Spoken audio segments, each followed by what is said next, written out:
mianatra eo tongotrao.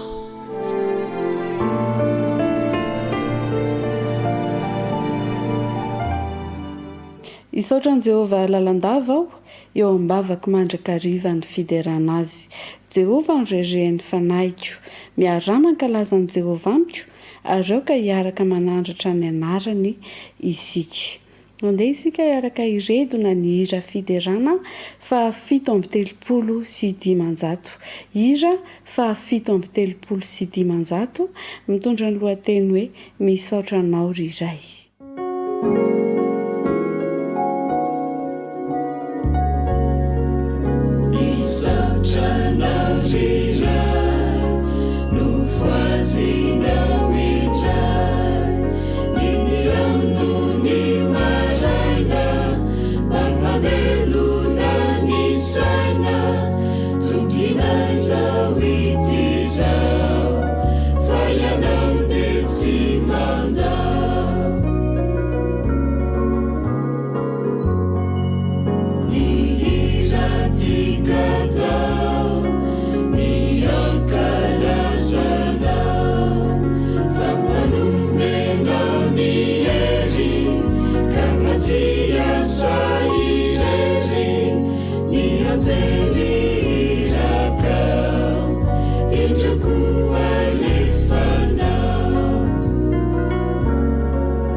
Iaraka nondrika ny lohantsika ary isika iaraka iombina amin'izao vavaka izao. Jesosy Kristy tomponay, rainay izay any an-danitro, midera mankalaza ny anaranao zahay. Misaotra anao izay satria dia nomenao indray ity sabata fitsaharana ity. Inganay ity sabata ity mba hanovozanay hery vaovao indray handrotsahanao ny fitahinao sy ny fiadananao. Mifony izay ny ireo rehetra nataonay tsy mifanaraka amin'ny sitraponao. Hatreo izao fotoana izao ray malala, alatsao ihany koa ny fanahinao masina, anamasina nay tsirairay avy. Amin'ny anaran'i Jesosy. Amen. Amin'ny anaran'i Jesosy Kristy tompo indray no iarabanantsika tsirairay avy tratra izao sabata izao. Ny distrika Navaratetezana indray no miaraka amintsika mandritra ity sabata ity. Dia ny fiadanana, ny fahasoavana avy amin'ny Jesosy Kristy tompo ane ho amintsika tsirairay avy. Ho mariky ny fifampiarabantsika ary dia andeha isika hiaraka hifanovaovantanana. Nomboantsika ihany koa hanohizantsika ny fiarahana ary dia andeha isika hanaraka avy hatrany ny tatitra maneran-tany.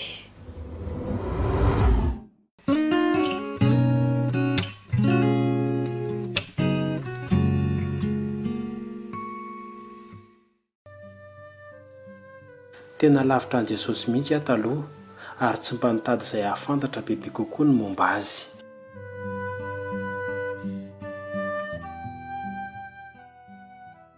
Ho an'ny sasany ny mozika dia fifangaroana feo izay henon'izy ireo fotsiny, fa ho an'ny sonila kosa ny mozika dia tena nanana ny lanjany be tokoa raha ny lalina ara-panahy ny diavina satria fomba iray nahafantarany an'i Kristy. Very azy sonila taorian'ny kriza radio-karena ka fomba iray nentin'ny niatrika izany ny fianaran'ny tendry gitara.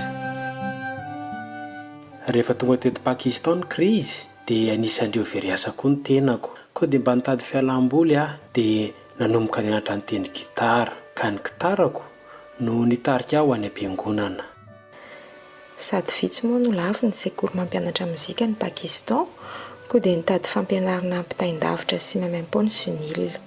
Rehefa nikaroka izy dia tojo mpampianatra adventiste, nafantarany zavatra betsaka mikasika ny fiainany ny fianarana mozika ary nafantarany fikasan'Andriamanitra momba azy. Nitarika nandritra ny herintaona ilay mpampianatra, nandefa lesona momba ny mozika tamiko izy, sady nanome boky nosoratany Ellen Goldwhite. Hoy aho hoe mba hafanao ny rehetra ity fivavahany ity fa manino zareo no mivavaka sabotsy nefa ny olona rehetra mivavaka lahady. Ka na ny an'izy ireo ny marina na izy ireo ny diso lalina tanteraka. Nanaraka ny fampianarana nandritra ny herintaona izy Sunil sady niana fantatra ny Baiboly koa izy nandritra izany. Tsy karitra ilay mpampianatra gitara fa mahay zavatra betsaka izy Sunil. Nanoratra bokim-pivavahana moa io lehilahy io ka tiany hoe ho adikany Sunil amin'ny fitenin'izy ireo ny boky izay nosoratany. Nisalasala Sunil satria tsy mbola nandray fiofanana mikasika ny teolojia mihitsy izy sady tsy dia mahay Baiboly akory. Hoy aho taminy hoe Ramose tsy afaka anao izany zara tsy mahafantatra tsara mikasika ny Baiboly akory na anisan'ny boky ao raha tsy fantatro. Kanefa rehefa nisisika hatrany ingam-pampianatra miaraka tamin'ny asan'ny fanamasina dia navita nandika ilay boky ihany izy Sunil. 2 volana no naretany fandikana ilay boky. Rehefa feno 3 volana dia vonona ny atota ny boky. Rehefa naomby ny fizarana ny boky tamin'ireo mpiara-monina dia nantsoina hiasa tao amin'ny sampana fampelezan'ny boky ny fiangonana adventiste izy Sunil. Nandray azy tsara sy nanome fitaovana azy ny trano print gazy mba ahafahany manao ny asan'ny mpampily boky. Na dia tsy mbola vita batisa azy Sunil dia fantany tsara ny asany. Nanokana fotoana betsaka makina ny boky rehetra izay zarainy izy ary izany dia nampitombo ny fahalalany an'i Jesosy Kristy. Mbola mankafy mozika ihany Sunil ary mbola mizara boky ihany koa izy.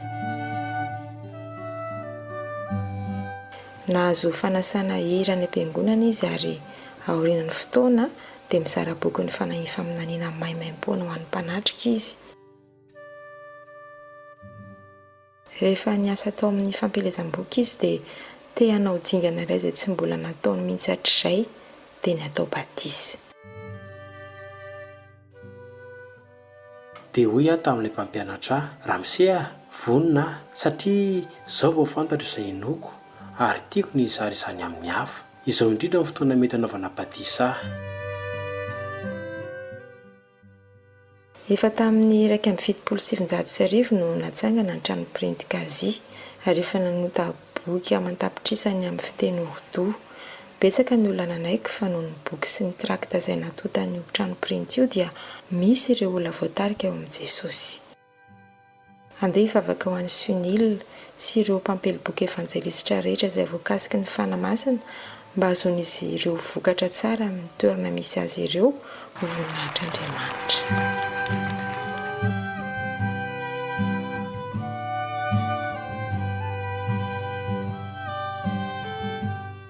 Ankasitrahantsika feno ireo rehetra nanatotosany nitaritra maneran-tany iny. Izao indray isika dia tonga eo amin'ny lesona isan-tsokajiny.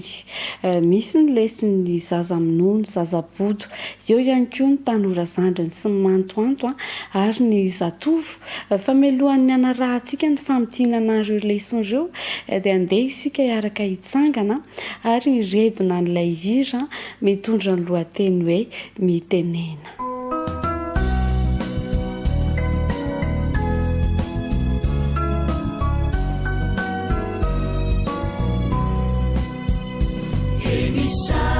Chanao Jesu malalo chachizao futona mamizao yanaranai atungu chao izai piana chao kuambitene nale Jesu malalo izai anuchalana nyadamina itwecabecaka wampulaya kuambitenenare Jesu malalo izahai ayucalana kahirote nyadamina itwe betsaka wampunaya irateny avy amina itoetra betsaka wampunaya.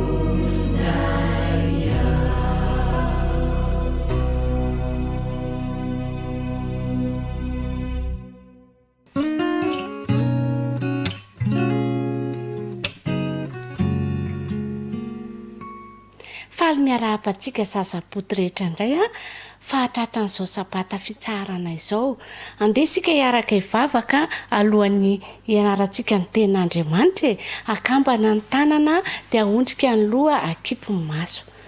Andriamanitra misaotra anao manokana indray izay zazaboto fa nomenao fitahinana nandritra ny enemana dia omenao anay ny sabata fitsaharana mba hiarahanay mitsahatra aminao. Raha hianatra merina ny lesona izay Jesosy eo dia mitenena aminay. Saotra Jesosy eo amin'ny anaranao no angatanay vavaka. Amen. Tadidinareo moa ny tantarantsika tamin'ny farany ndraiky izy tantaran'ny Mosesy kely izay napetraky ny reniny teo amin'ny rano anankiray dia hitany zanakavavy mpanjaka izy dia nalainy zanakavavy mpanjaka ary Miriam mazoky ny andry azy teny amin'ny sisisiny teny tamin'izay fotoana izay dia niantso any neny i Miriam fa mila pitaiza hony ny zanakavavy mpanjaka mba hitaizan'ny Mosesy kely dia ineny no natsony. Dia hotoizantsika indray ary ny tantara mino fa efa nianatra tsara daholo nareo nandritry ny herinandro dia hiaraka merina isika fa ahoana moa ny tsenjerintsika ao Genesis 19:25 dia nareo aloha eny mamerina dia hoe noko tsara. Bravo anandray izao izao momba anao ka hiaro anao amin'izay lalakalehanao rehetra.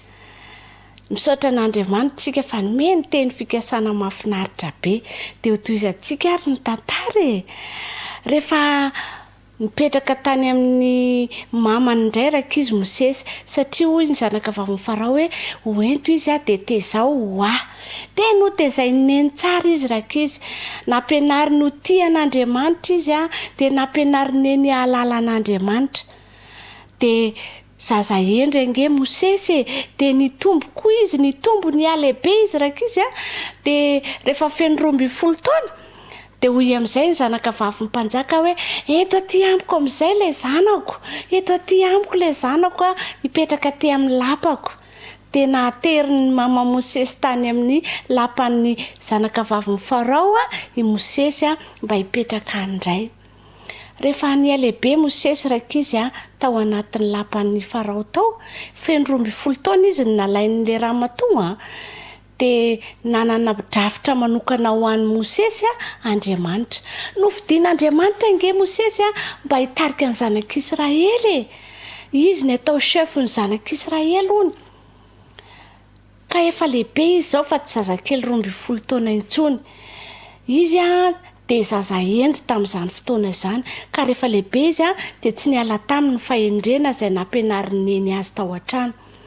Nanana drafitra mba hitondrana ny zanak'Israely koa Andriamanitra hiala tao Egipta satria nijaly ny zanak'Israely nanompo an'ny Farao nanompo ny Egiptianina ny asa mafy no kapohana ry zareo reo dia nalahelo Andriamanitra dia Mosesy ny nofidiny mba hitondra ny zanak'Israely hiala avy ao Egipta hiala teo anatrehan'ny Farao mpanjaka masika ratsy fanahy. Izay ny tena fikasan'Andriamanitra ho an'ny zanak'Israely dia lasa tokoa rakizy Mosesy nitondra ny zanak'Israely nivoaka tao Egipta.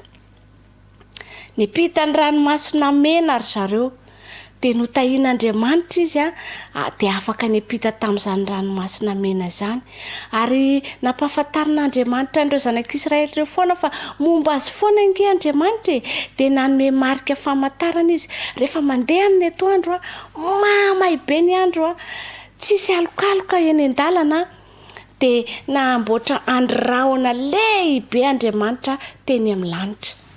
Nataony nanalokaloka ny zanak'Israely. Lasa malomaloka be zany zareo nefa ny andro mamay be malomaloka zareo nanamboaran'Andriamanitra andrahoana dia tsy mahay ny ainandro. Dia mbola nitarian'Andriamanitra foana izy rehefa hariva indray. Dia rehefa maizina any amin'ny tany efitra, fantatrareo moa izany tany efitra izany rakizy, tsy misy zava-maniry mihitsy rakizy any tsy misy zavatra maniry, tsy misy hazo, tsy misy ninina, fa maina be, fasika midadasika, ngeza be, mivelatra be no any amin'ny tany efitra. Dia mamay be mihitsy ny dia rehefa amin'ny alina misy biby masika, dia mangatsika be indray koa rehefa amin'ny alina. Kanefa Andriamanitra nomba ny zanak'Israely dia nomeny andriafo rehefa amin'ny alina. Io andriafo io mazava be koa izy io avy eny amin'ny lanitra eny. Dia miaro ny zanak'Israely tsy hangatsika. Dia miaro ny zanak'Israely tsy ho an'ny biby satria any amin'ny tany efitra dia feno biby masika. Amin'ny atoandro zany misy andrahoana. Mialokaloka eo ny zanak'Israely rehefa mandeha dia ao ambanin'ilay andrahoana dia tsy mahay ny andro.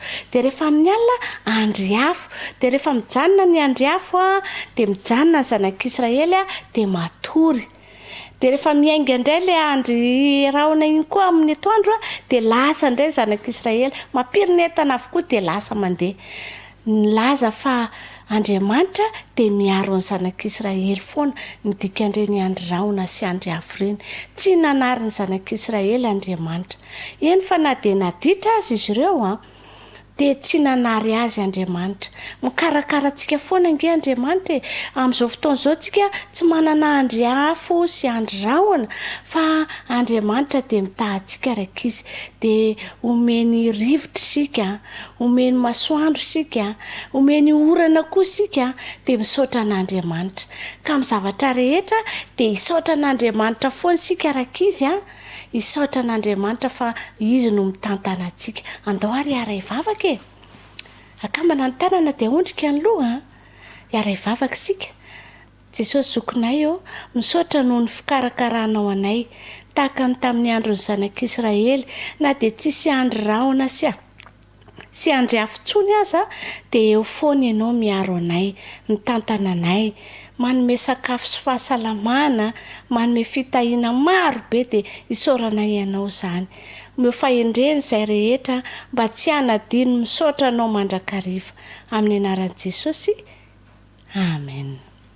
Ny farana aloha fandarana nataontsika androany fa amin'ny manaraka indray dia mametraka veloma daholo kopakopa tanany veloma daholo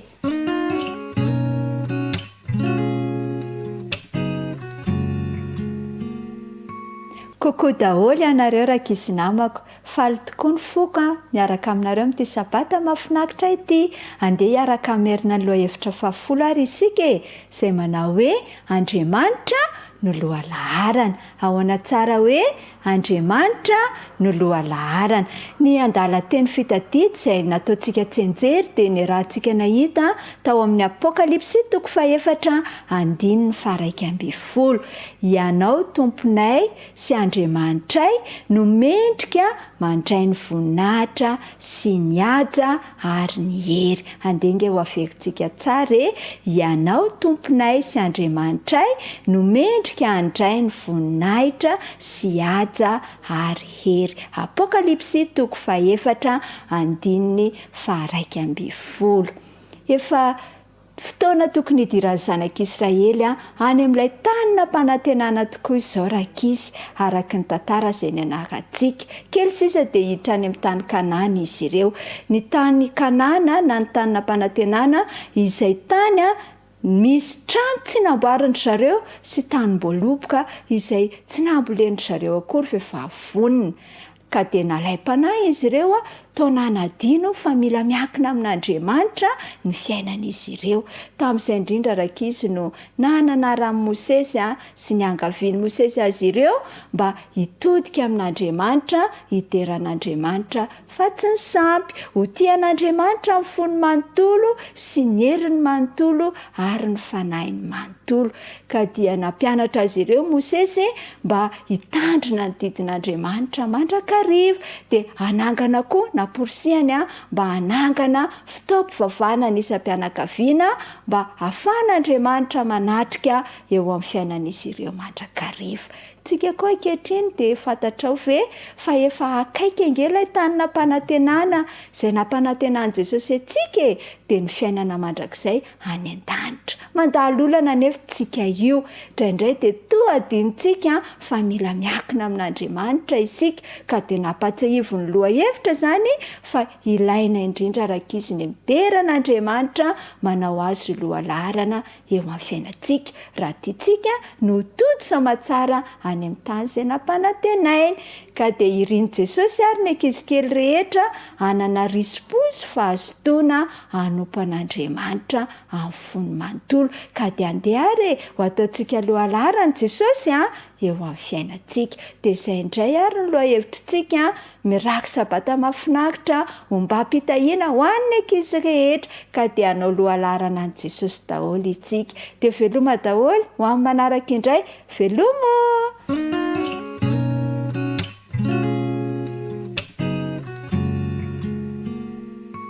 Miaraba ny tanora zandriny rehetra indray ary. Tonga indray ny anjarantsika amin'ny tinana izay ny anarantsika nandritry ny herinandro.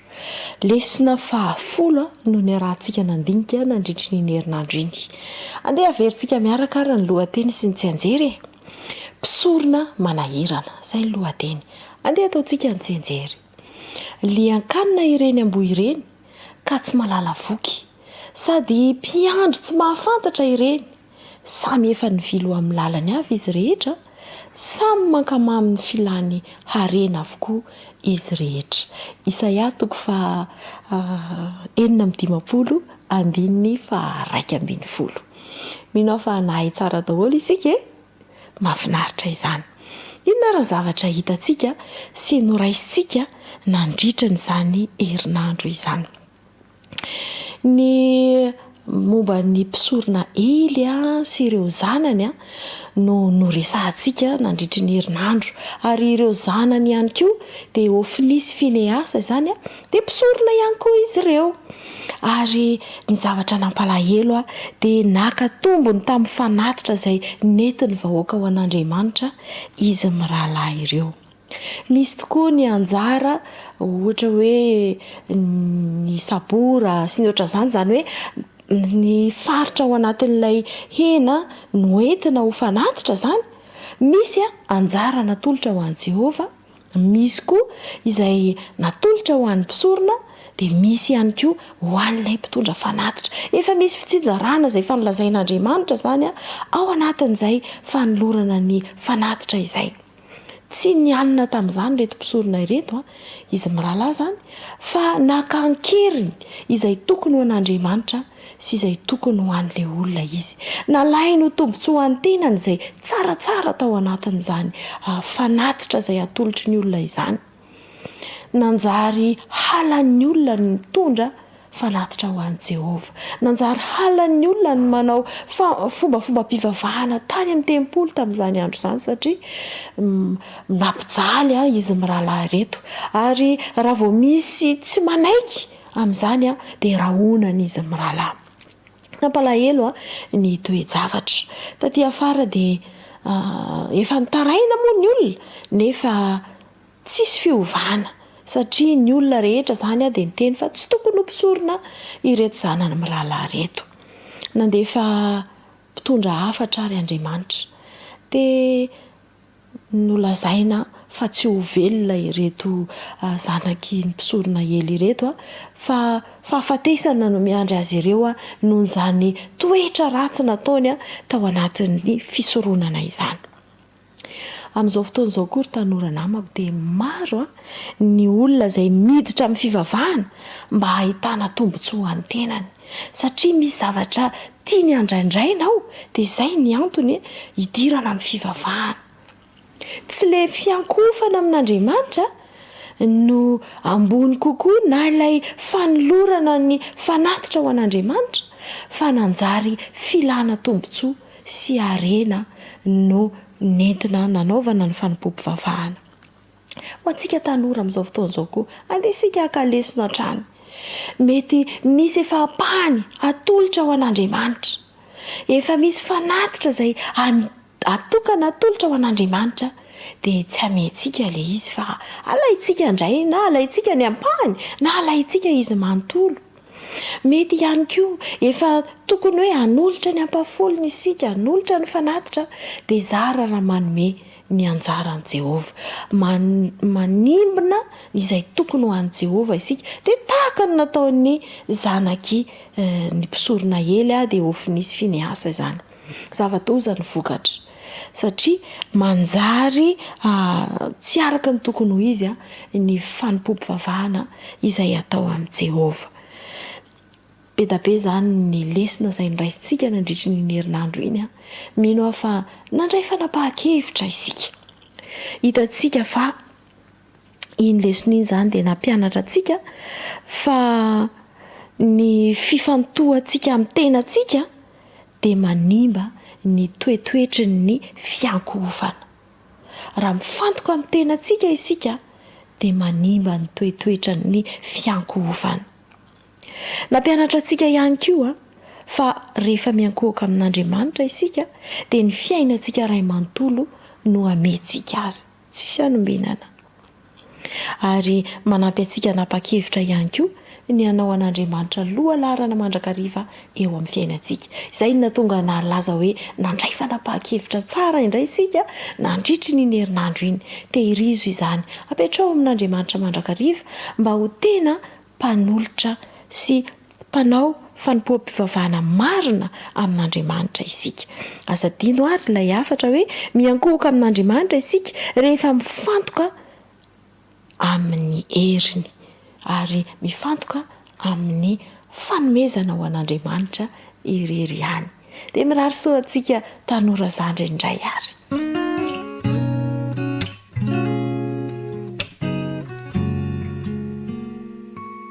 Miaraba ny tanora mantoanto rehetra amin'izao sabata izao, miaraba ny soky sy ny sandry rehetra ihany koa. Lesona 10 no niarantsika namerina tamin'ity herinandro ity izay miteny hoe ny lalàn'Andriamanitra ny tsara indrindra. Ny lalàn'Andriamanitra ny tsara indrindra. Ny tsenjery dia hitantsika tao Mateo 2:27 ka hatramin'ny 7. Andeha rahantsika manao an'iza ny tsenjery izany. Dia hoy Jesosy taminy: tiavany Jehovah Andriamanitrao amin'ny fonao rehetra sy ny fanahinao rehetra ary ny sainao rehetra. Izany ny didy lehibe sady ny voalohany. Ary ny faharoa izay tahaka izany ihany dia izao: tiavany namanao tahaka ny tenanao. Izany didy roa izany no iantona ny lalàna sy ny mpaminany. Izay ny tsenjerintsika. Miresaka momba ny lalàn'Andriamanitra ny lesintsika nandritra ny herinandro iny. Nomen'Andriamanitra ny lalàna noho ny fitiavany antsika. Mba hananantsika fahasambarana dia nomen'Andriamanitra ny lalàna mba ho tandremantsika. Fa satria tokoa nahoana moa?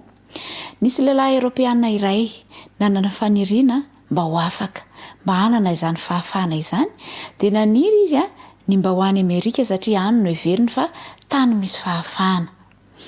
Rehefa nandeha teny ny fotoana dia tonga tamin'ny tanjona niriny ihany izy. Tonga tany Amerika izy ary rehefa nandeha sambo izy ka nahita ilay tsangam-baton'ny fahafahana na ilay Statue de la Liberté dia niorakoraka izy hoe tonga ihany ary afaka ihany. Rehefa niala ny sambo izy dia nanitsy tany amin'ny olona anankiray izay tsy fantany ary namely totondry izany olona izany. Nandeha rahabe ny oran'ilay olona ary niantso polisy ilay olona. Dia rehefa nosamborina ity rangahy ity dia niteny izy hoe avelao fa aty amin'ny tany fahafahana any afaka manao izay tiako atao satria olona afaka izao. Dia niteny ilay ramose naratra hoe o ramose ny fahafahanao dia mifarana hatreo amin'izay iongotan'ny oriko. Ahoana tokoa moa ny amin'ny lalàna izay nomen'Andriamanitra. Manome antsika fahasambarana hoy aho teo ny lalàna izay nomen'Andriamanitra mba ho tandremantsika. Na dia mamboly zavatra ratsy ao amin'ny saintsika ary Satana ka milaza fa zavatra mavesatra manahirana ny fitandremana n'izany lalàna izany, tsy voatandritsika izany dia tadidio fa hitondra fahasambarana ao antsika ny fitandremana ny lalàna izay napetrak'Andriamanitra. Lasa fanjakan'ny barony misy raha tsy misy ny lalàna eo amin'ny tany anankiray. Nozarain'i Jesosy anankiroa araka ilay tsenjeriny vakitsika teo ny didy 10. izay nomeny. Voalohany izy izy a dia ny voalohany ka hatramin'ny fahaefatra zany dia milaza hoe tiavan'i Jehovahandriamanitra ao amin'ny fonao rehetra sy ny fanahinao rehetra ary ny sainao rehetra. Ary ny tapany faharoa kosa dia ny amin'ny tokony hitiavantsika ny namantsika sy ny manodidina antsika. Andeha hiverenantsika kely hoe ny didy folo. Ny didy voalohany aza manan'Andriamanitra hafa fa izao ihany. Ny didy faharoa dia ny hoe aza manao sarin-javatra voasikotra ho anao dia mitanisa eo izy na ny ambony na ny ambany na ny naty rano na ny rehetrarehetra. Ny didy fahatelo dia aza manononona foana ny anaran'i Jehovahandriamanitra ao.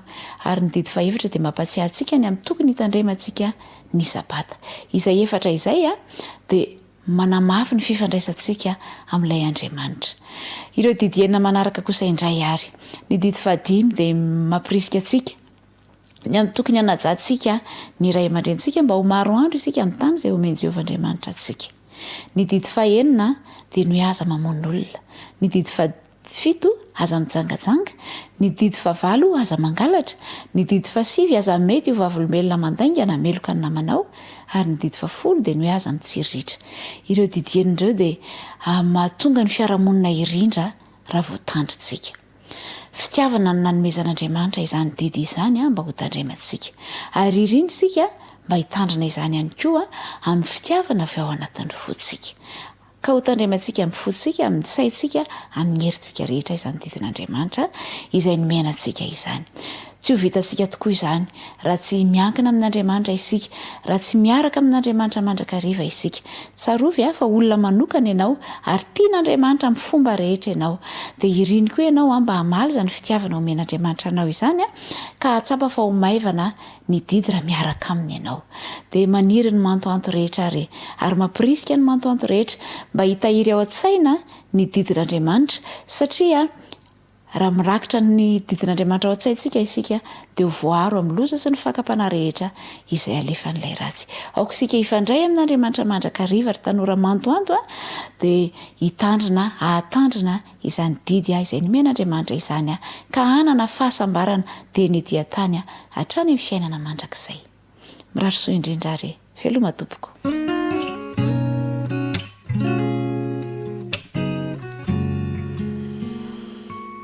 Dia endrika miramirana hatrany no iaonana amintsika tanora zatovo rehetra ary isika izay mijery ihany koa sy manaraka izao fiaraha-mianatra ny ten'Andriamanitra izao eto amin'ny radio Oasis sy ny 4 amin'ny alalan'ny pejy Facebook. Manasa antsika anaraka ny famotinana hatramin'ny farany satria andraisantsika lesona ary ho fampiarana avy hatrany ity sabata maraina ity. Mifoaza izay no lohateny izay ny rahantsika ny dinika sy ny anatra nandritra n'izay herinandro izay. Mifoaza. Raha miresaka hoe mifo zay moa zany raha resantsika arabaky teny dia ny zatovo matetika sarotra foazana isika. Rehefa matory eo dia sarotra foazana fa dia misatra eo. Izay ny anankiray. Fa eto aloha zany dia hoe mifoaza. Andraisantsika lesona zay aza sarotra foazana ianao. Fa tsy mahasoa antsika mahazatovo antsika ny matory maraina be dia sarotra foazana satria maro be ny zavatra tokony mbola homaninao ary miandry anao tsy ho ela. Eo koa nefa le heviny anankiray ara-panahy hoe mifoaza aza mijanona amin'ny torimasom-panahy, aza matoritory manana aretina, aza mandrimandry manana aretina ho isika malagasy. Ary farany dia izao hoe aza kivy ka dia hoe efa zao sisy dia mijanona eo amin'ilay torimaso fa tokony hifo isika, tokony hivoaka isika, tokony hitsangana isika. Zay zany ny ohatrany hoe lesona avy hatrany raisitsika mahakasika ny lohateny. Ny tsy anjery moa zany na ny lohahevitra fototra dia ao amin'ny Jaona 4:5-7 ilay andinin'ny fo indrindra ao amin'ny Baiboly. Rehefa metrana fanontaniana isika hoe inona ny andin'ny fo indrindra ao amin'ny Baiboly dia Jaona 4:5-7 manao hoe Jesosy nitomany. Jesosy nitomany, zay no andin'ny fo indrindra. Fa naninona nitomany Jesosy? Nitomany Jesosy satria ao amin'ny Jaona 4:5 dia mitantara ny nahafatesany Lazarosy. Lazarosy izay sakaizan'i Jesosy. Dia indro fa nitomany avokoa ny anabaviny ry Maria sy ry Marta satria maty Lazarosy. Haitsika tsara ny tantara. Jesosy moa tsy teo tamin'io. de maty lazarosy jesosy mbola tsy tonga ihany de hoy izy ireo hoe raha mba teto matsy ianao de tsy maty izy de jesosy moa nylaza ny heviny mahakasika ny fahafantasina hoe matory izy fandeha mo azy a de mahay baiboly tsara mihitsy ry Maria ry Marta sy ny fianakaviany lazarosy kanefa anisan'ny antitra anteriny loha hevitritsika fa izy ireo de tena nitomany ny dradradratra mihoatra noho ny fidradradradranyireo zanak'Israely tany anefitra tena ny dradradratra ary tsy vitany hoe ny dradradratra fa afanao tamin'izany a ny maka olona mindrana olona mba hitomany mba entina anantitra anterana fa tena malahelo de misy olo ohatrany hoe karamaina mihitsy zany hitomany a mandritran'le fahafatesana misy an'izany taloha mba anantitra anterin'izy ireo fa tena mitomany izy tena malahelo izy voalohany indrindra de zao anisan'ny tsy maintsy hitranga eo amin'ny fiainantsika ity hoe fahafatesana ity eo amin'ny fianakaviana eo amin'ny namana matsakaiza maka lesontsika amin'izao maraina izao jereo tsara fa afa mihitsy ny fitoman'i Jesosy nitomany Jaona 9:10 zany hoe rehefa misy zany ny maty de mba mitomany koa Jesosy ary tena mitomany izy fa Jesosy tsy nidradradratra voalohany indrindra aloha zany ty tokosy andiny ity de milaza sy manambara fa io Jesosy io a tsy mpamon'olona io tsy izy mihitsy ilay hoe nantsony ray ody any aminy tsy Jesosy manao an'izany tsy mamon'olona Jesosy tsy maka olona amin'ny alalan'ny fahafatesana izy satria eto de mahita antsika fa rehefa maty lazarosy a de nitomany koa Jesosy fa ny mampiavaka ny tomanin'i Jesosy de izao tsy mba nidradradratra izy fa tomanin'ny olona manana fanantenana irariko mba hiainanao zany satria miaina amin'ny vanim-potoana tena mampalahelo isika mety hitombo mandrakariva ny olona maty raha mitomany ianao ka raha azonao antoka fa an Jesosy ilay olona maty de zao aoka ho toy ny tomanin'i Jesosy ny tomaninao tsy midradradratra fa tomanin'ny olona manana fanantenana zany hoe tsy ela be fa mitomany izy de aveo tsy mitomany intsony zany ny atomanin'ny olona manana fanantenana fa ny faran'izay isotonantsika lesona de zao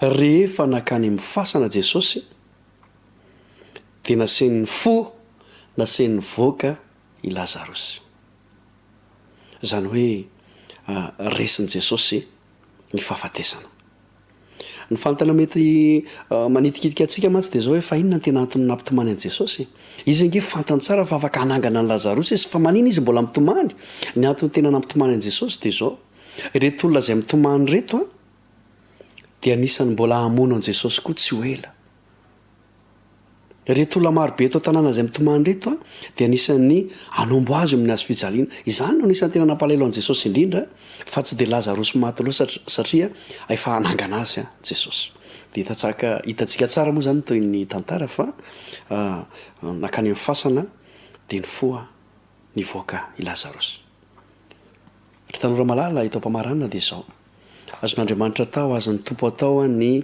mampifo anao mampitsangana anao indray aza mijanona eo amin'ny torimaso io aza miteny mihitsy hoe taraika tsy taraika ianao tsy tafajanonao zany ianao fa azon' Jesosy atao ny manangana anao mampifo anao indray ary zay ny dingana tokony ataontsika izay ny tokony fiaingana vaovao ataontsika indray mitsangana fa tsy mijanona eo amin'ny toerana misy antsika io ary mba hiteny anao ny amin'izany anie Jesosy ka hiteny hoe mitsangana mifoaza de hanomana lalana vaovao anao indray a izy toy izay ny loha hevitritsika ary manome fotoanantsika ao manaraka indray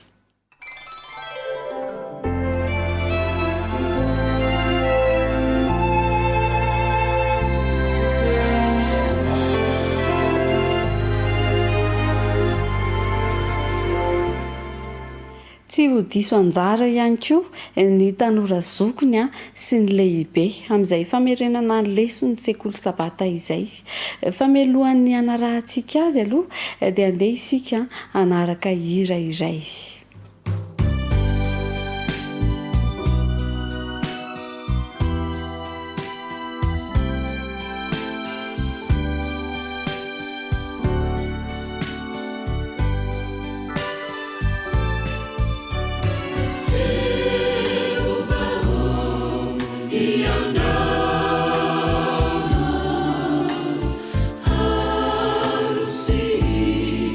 Danzaka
manolotra ny fiarabana ary maneo firarintsoanao an-trany zay manaraka ny fandarantsika efa ny herinandro fahafolo amin'ny loha fdb hoe mitsahatra amin'ny kristy no misy antsika ka ny lohateny dia ny hoe ny fitsaharan'ny sabata minao fa efa ifanombahantsika mihitsy ny Leviticus toko fa 13:17 haitsika rehetra tsy anjery zany a zay andininy famatarantsika teto nandritra ny herinandro manao hoe enemana no anaovana raharaha fa ny andro fahafito dia tena andro fitsaharana dia fivoriana masina aza manao raharaha kory ianareo fa sabata ho an' Jehova eny amin'izay fonenanareo rehetra izany. Leviticus toko 13 ka ny andininy 17 meloha ny herisontsika amin'ny jeritodiky ny herinandro fahafolo iny a araisiko fifaliana sy tombotsony hiaraka hivavaka aminao. Rainay tsara zay ny an-danitro ho anao ny dera ny laza ny saotra ary ny voninahitra satria ianao rery no mendrika andray izany tonoho ny ho anay kosa ny fiadananao ary eo ka ho aminay ny famindramponao ahafanay mandray ireo hafatra maika sy maropotitra tianao iantefa amin'ny fonay tsararay avy dia velao ny alokay ary mitenena araka ny aben'ny fahasoavanao amin'ny anaran'i Jesosy amen.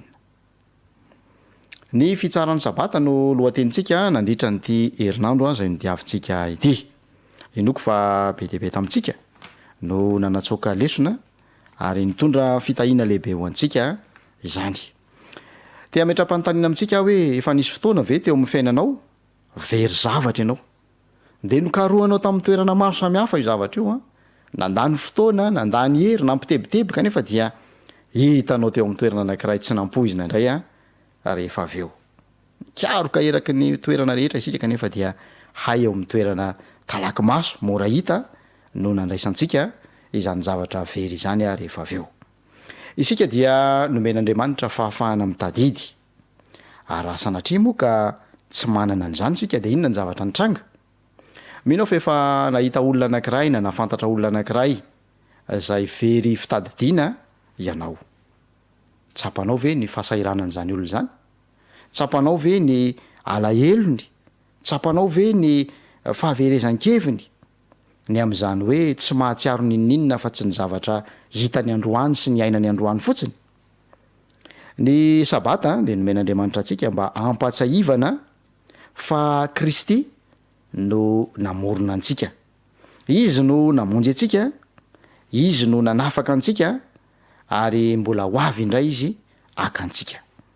Rehefa ao an-tsaintsika izany loha hevitra lehibe zay mifamatotra amin'ny sabata izany dia anana tomba midy manokana amintsika ity sabata ity ka tsy hanao atsiramana an'izany velively isika. Drafitra Andriamanitra ny ahatonga ny sabata ho fitahiana, ho fafinaretana, ho fiankofana ary ho fanompona. Ary mamerina antsika indray ho araka ny endriny ny fiaonantsika amin'Andriamanitra rehefa sabata. Rehefa mitoetra eo mifanatrehiny sy mandray anjara amin'ny fiara-mivavaka ary mikatsaka azy isika. Be dia be ireo foto-kevitra zay entin'ny olona anoherina ny fitandremana ny sabata. Ary toa marina avokoa ireny rehetra ireny raha toa ka akatona ny baiboly. Fa rehefa sokafana ny baiboly a zay ihany fanambarana tsy mety diso ny sitrapon'Andriamanitra, ilay milaza ny hevitr'Andriamanitra amin'ny toejavatra sy ny fotoana rehetra dia miravona avokoa ireny fijery manohitra ny mbola tokony hitandremana ny sabata ireny. Ry mpiara-mianatra namana, Andriamanitra no namorona antsika ary tiany hotsarovanntsika mandrakariva izany. Ny fahafantarantsika fa namorona nyity tontolo misy antsika ty Andriamanitra de mampatsiahy antsika ihany koa ny andraikitsika manoloana ny zavaboarin'Andriamanitra. Voalaza ny Genesisy fa natao anjaka amin'ny zavaboary isika. Ny hoe fanjakana amin'ny zavaboary nefa de tsy midika fa fanapara-pahefana aminy, natao ife hitantana ny fananan'Andriamanitra isika. Natao ifandray amin'ny tontolon'ny zavaboary toan'Andriamanitra ihany koa isika, ka araka ilay fanambarano amin'ny Genesisy 2 dia hiasa sy hitandrina izany no tena antony zay nametran'Andriamanitra antsika eto amin'ny toerana zay misy antsika tsararay avy. Ankoatran'ny famoronana zay mifamatotra amin'ny sabata dia eo de eo ihany koa ny fanafahana zay tsarovana rehefa miresaka hoe sabata isika. Marina fa tsy andevo ara-baky teny tany Egipta intsony sika, saingy karazana fandevozana hafa no atrehitsika ankehitriny dia ny fanandevozan'ny fahotana izany. Rehefa nentan'Andriamanitra nivoaka avy tany Egipta ny zanany dia tsy tafim-panjakana, tsy mpiady nofanina manokana nafaka azy tamin'ny fanandevozany Egiptianina zay manana ny tanjaka ara-tafika sy ara-toekarena lehibe tamin'izany fotoana izany, fa voalaza ny Deutéronome 5 tanana mahery sy sandry na intsitra. Ary mba ho fahatserovana n'izany tanan'Andriamanitra ny tantana izany dia asain'Andriamanitra mahatsiaro ny sabata ihany koa ny vahoakany. Ry mpiara-mianatra namana, asain'Andriamanitra mahatsiaro io tanana mahery sy sandry na intsitra io ihany koa isika isan'ny sabata, isan-kerinandro, isaky ny faran'ny herinandro sabotsy, mba ahatsiarovantsika fa nanafaka antsika tamin'ny fanandevozan'ny ota ny rany Kristy. Mbola eo ihany koa ny fahatsiarovantsika ny tokony hikajitsika ny tontolo manodidina antsika rehefa tonga ny sabata. Ary ankoatran'izay reo olona manana fifandraisana amintsika, mifanerasera amintsika dia asain'Andriamanitra misitraka ihany koa izany fanomezan-tsoa izany. Voalaza ny ten'Andriamanitra fa ny vahininao zay tafiditra ao mba havadinao ihany koa de manana izany tombotsoa izany. Olona maro no manadino fa ny sabata de mahafaoka izao tontolo zao. Ny fahadisoana mateti-piseho de ny fiheverana fa an'ny jiosy ny sabata. Miariary zany rehefa vakina ny toko 2 voalohany ao amin'ny bokin'ny Genesisy. Mbola tsy nisy jiosy tamin'izany fotoana izany, mbola tsy teo ny firenen'Israely kanefa efa nasain'Andriamanitra ny tandremana ny sabata. Ary mandritra ny mandrakizay de manambara ny mpaminany Isaia fa mbola ho tandremana izany sabata izany. Manana tombotsoa sika mandray izany fitahin'ny sabata izany. Ary asain'Andriamanitra misitraka izany ihany koa reo olona zay mifandraharaha amintsika. Voalaza ny ten'Andriamanitra fa ny vahiny zay tafiditra ao mba havady ihany koa de manana izany tombotsoa izany. Tsy natao tamin'ny Israely de tsy tokony anapara-pahefana na zimbazimbaina na hoararotina na ovinanaoviana ny olombelona toa antsika. Ary torak'izany koa na de ny biby aza. Isan-kerinandro ny Hebreo dia ampatsiahivina amin'ny fomba mahery vaika fa zavatra maro no iraisany amin'ny hafa. Ary mandray fitahina sy tombotsoa miavaka amin'ny hafa izy asika de tsy azontsika adinoina mihitsy fa samy ao anatin'ny fianakavian'ny olombelona isika tsararay avy. Ry mpiara-mianatra namana, ilaitsika ihany koa ny manompo ny hafa sy mikarakara ny hafa amin'ny sabata. Isan'ny nanaitra ny fanandramana zay nizarain'i Jesosy ao amin'ny Jaona 5 rehefa niresaka ilay lehilahy zay nanana olana ara-pahasalamana hatrany taona maro izy. De tonga Jesosy nanasitrana azy. Ny nanahirantsaina fatratra ny jiosy tamin'izany fotoana izany dia ny hoe fa ahoana ty rangahy ty no mitondra ny fandriny eo masombahoaka amin'ny andro sabata. Fa ny an Jesosy de ny fanafahana n'io lehilahy io. Jesosy lay tsy iza fa tompony sabata, te anolotra fitahina, te anasitrana, te anome fiadanana ho an'ny olony ao anatin'ny sabata izany. Asain'Andriamanitra mikarakara ny hafa ihany koa isika. manasantsika izy hihevitra ny hafa, hanome tombony ho an'ny hafa, hanompo ny hafa amin'izany fotoanany sabata izany. Ary amin'izay fotoana izay a dia tsy fanohitra velively amin'ny foto-kevitra nametrahan'i Kristy ny sabata izany toetsaina itsika miatrika ny sabata izany. Tokony hibanjana an' Jesosy ampinoana isika ary anatin'izany a dia tokony ho isan'izay sarotiny amin'ny fiheverana sy fitsimbenana ny hafa, indrindrandrindra ireo manana vesatra sy fahasairanana mandritra n'izany sabata izany. Raiso ho tombotsoa ny fiarahantsika ny andra-teto tamin'ity herinandro ity. Raha ohatra ka mijery ny tantaran'ilay lehilahy narary tao Betesda tsika, ny dikany teny hoe Betesda rehefa jerena ny heviny arabaky teny dia hoe tranon'ny famondram-po na hoe tranon'ny fahasoavana. Tamin'ny fotoana io raha tsaroantsika dia andeha anatrika fanompom-pivavahana Jesosy no nahita n'ity lehilahy ity izay narary nandritra ny 17 taona. Dia noraisiny ho laharam-pahamehana ny fanasitranana io lehilahy io. Ka raiso tombotsoa antsika ihany koa ny fanontaniana napetraka Jesosy taminy eo amin'ny Jaona 5 ny 9 manao hoe teo sitrana va ianao. Fanontaniana izay miantefa amiko sy miantefa aminao ihany koa. Ao amin'ny 9 dia hozy Jesosy hoe mitsangana ary, ento ny fandrinao ka mandehana. Aina vaovao no nikorina tao amin'ny hozatra sy ny selatsiraray tao anatin'ny vatan'ity lehilahy ity. Niverina tamin'ny laony ny fahasalamany. Tamin'ny mpinoana no naneken'ny tenin'i Jesosy sy nanarahany izany. Mifandray ety amin'ny fahamarinana ara-panahalalina kokoa ifagagana tamin'ny andro sabata io, tahaka n'ireo fahasitranana rehetra izay nataon'i Jesosy tamin'ny andro sabata hafa. Rehefa manaiky ny tenin'Andriamanitra isika ampinoana ary manaraka izany dia averina amin'ny laoniny indray, famoronana indray. Izany no asongadin'i Jesosy eo amin'ny fiainantsika. Koa maniry ho fotoana anasitranana amerenana amin'ny laoniny indray izay noravan'ny fahotana teo amin'ny fiainantsika ity fotoana izay rahantsika mianatra ny tenin'Andriamanitra ity. Andeha hiaraka hivavaka isika. Misaotra Tompo fa mazava ny famohan-kevitra ny teninao. Mazava izay andrasanao aminay rehefa sabata. Tompo esory aminay ny avonavona, ny fanamarinana ny tena, ny fiheverana mialoha, ny fanilikiliana ny teninao ka ilazanay fa an'ny jiosy na ny vahoakan'Israely ny sabata. Aoka ho ampatsahivina anay sy andresena lahatra anay amin'ny fitaomany fanainao masina fa fanomezana ho anay rehetra ny sabata. Mba hitsaharanay amin'ireo rotoroto, amin'ireo aya, ireo hasasarana isan-karazany izay nandrotika anay nandritra ny anemana. Areo ka horaisana iham-po ny teninao ho ankatoavinay ka hitondra fitahiana sy fitombona ho anay tsiraray avy. Tanterao amin'ny fiainanay izany fa tononinay sy angatanay amin'ny anaran'i Jesosy. Amen.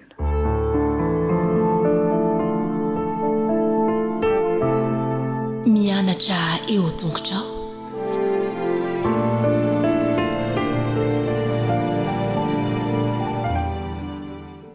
Tonga eo amin'ny fotoana izay anatanterantsika ny fanatitry ny sekoly sabata indray isika, koa manasanao mpitiavana indray anjara amin'izany fanomezana andraikitra izay omen'ny tompo izany, izay tombotsoa sy fahasoavana ho antsika tsiraray avy na dia tsy mendrika aza isika. Azontsika atao ny mandray anjara amin'ny fanompoana amin'ny alalan'izany fanomezana fanatitra izany, koa raiso ny fitehirizana ny rakitrao, sokafy ny paosy, sokafy ny fitehirizana dia ndeha androtsaka izany tsika. Atao anatin'ity feokira izay iarahantsika mibanjina ny fanomezana sy ny alehiben'ny fitiavan'Andriamanitra ity.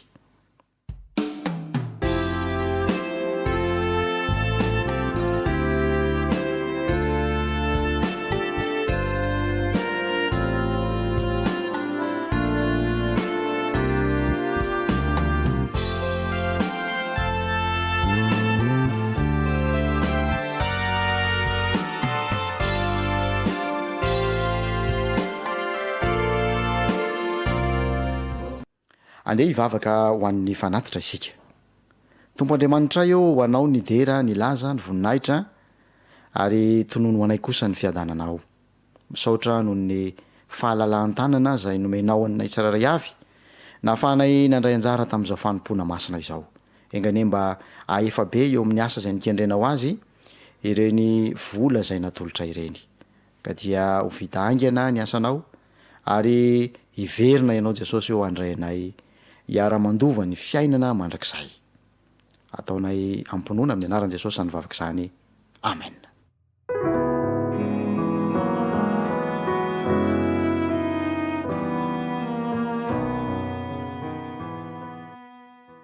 Maneo fisaorana sy fankasitrahana ho antsika tsarara avy ary manantena mbola hiara-mianatra aminao eto indray amin'ny fotoana manaraka ny namanao dinao Rakotonirivo. Ireo mpiara-miasa rehetra izay nandray anjara teto ihany koa manao kopakopa-tanana mirary soa ho samy tahin'Andriamanitra. Veloma tompoko.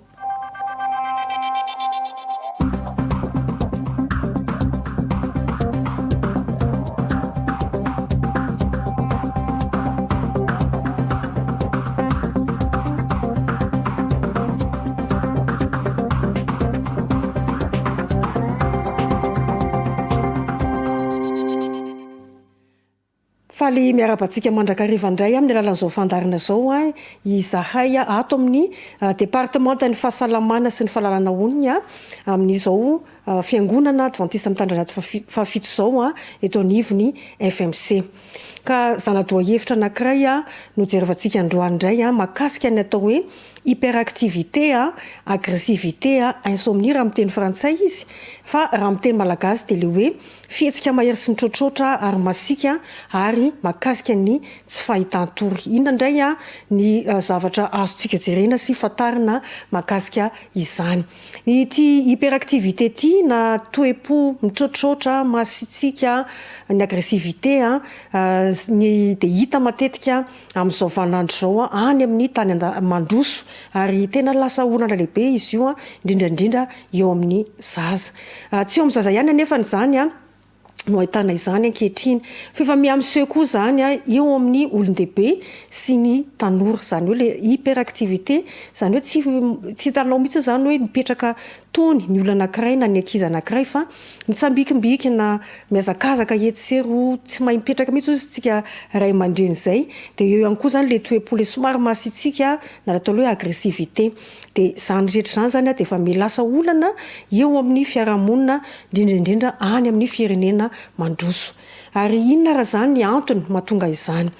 Ny karazana sakafo izay hohanina izany no anisany manana toerana lehibe mahatonga io olana eo amin'ny fitondran-tena io. Ny sakafo maraina moa izany dia efa resana ombenombeny fa matetika anisan'ny olana lehibe mahatonga izany satria kely loatra ny fatra sakafo izay hohanitsika mazana rehefa maraina ny andro. Eo ihany koa izany ny hita manam-pahaizana fa ny fanapoizinana amin'ny alalan'ny atao hoe plomb izany izay hitan'ny fanadihadiana nataon'ny université tany Pittsburgh tany USA izany fa ny ankizy voapoizin'ny plomb dia misy risika koa izany hanana ilay fitondran-tena misetrasetra izay niresahantsika teo. Inona raha izany ny azo atao? Tokony ampitomboina ny fihinanana ny atao hoe céréales complètes. Ireo izany le karazana voan-javatra miloko matromatroka malotoloto izy ny fitentsika, ohatra hoe vary mena. Dia reny izany no ampitomboina fihinanana anazy. Ny germe de blé anisan'izany ihany koa izay hitantsika eny amin'ny grande surface ary ny vitamine B1. Ny fadiana mba tsy hisian'ny toe-po misetrasetra, ny tsy fahaizana mipetraka loatra dia fadiana izany itony karazana antsoina hoe additif na atao hoe colorant antioxydant. Ireo izany le karazana zavatra ampiana amin'ny sakafo izay manome loko, manome endrika, mitahiry azy. Ka reny izany dia tena tsara indrindrandrindra fa ny colorant dia mifady azy. Eo ihany koa ny siramamy fotsy izay efa niresahantsika tamin'ny fandarana tany aloha fa io siramamy fotsy io dia manaitaitra izy io ka tsara aminy izany raha ahena. Eo ihany koa ireo zava-pisotro manaitaitra toy ny dité, ny kafe, any amin'ireo firenena hafa misy ny atao hoe maté, karazana infusion izy io izany any Amérique du Sud misy anazy io. Reny rehetra reny izany dia tokony ho fadiana. Ny zava-pisotro misy alcool dia manaitaitra ary tokony tsy sotroina mihitsy izany izy io. Ny hena ihany koa dia ampahafantarina antsika fa ny hena dia manaitaitra. Ny mofomamy isan-karazany arak'izany fiteny izany moa izany dia hoe mofomamy satria misy siramamy ao anatiny, indrindrandrindra fa itony atao hoe patisserie raffiné zany hoe ny karazana gâteau indrindrindrindra ny be crème sy ny sisa de fadina avokoa zany a mba tsy atonga ny toe-potsika taitaitra ary tsy mahay mipetraka ao izy tsika izay indrindra fa na amin'ny ankizy kely ara izany matetika mankotsika de mieritreritra fa fitiavana ny zanaka ny fividianana gâteau be crème sy ireo zavatra toy izay ka de ampahafantarana antsika etona zany a fa mahatonga ny toe-po mirehetrrehetra zany a ny siramamy. Jerentsika indray zany ny mahakasika ny atao hoe tsy fahitan-tory na le atao hoe insomnie. Ny karazan-tsakafo antsika ihany koa araka ny voalaza teo aloha dia misy fiatraikany eo amin'ny torimaso. Ny mahatonga ny tsy fahitan-tory ihany koa ny fotoana hinanana ireny ny sakafo na de ataontsika ary hoe sakafo ara-pahasalamana zany dia tokony tsy atao be da be mialohan'ny torimaso. Dia ny fotoana hinanana ihany koa de manan-danja zany a araka voalaza teo hananana ny torimaso tsara ka raha isakafo-tsika zany de tokony adiny 2 adiny 3 alohan'ny fatorizana zany fisakafoanana farany ho antsika zay misotro reny dité tizana ao izy ny fitenitsika zay a zay mitondra torimaso ho an'izay tena tsy mahita tory mihitsy zany a dia ray tasy ihany tsara sotroina misy andreto karazana zava-maniry reto zany manampy amin'ny fanamorana ny atongavan'ny torimaso a misy reny atao hoe malta ny valériane ny passiflorine ny houblon mélisse ny aubépine de ray tasy ihany zany tsara sotrotsika alohan'ny torimaso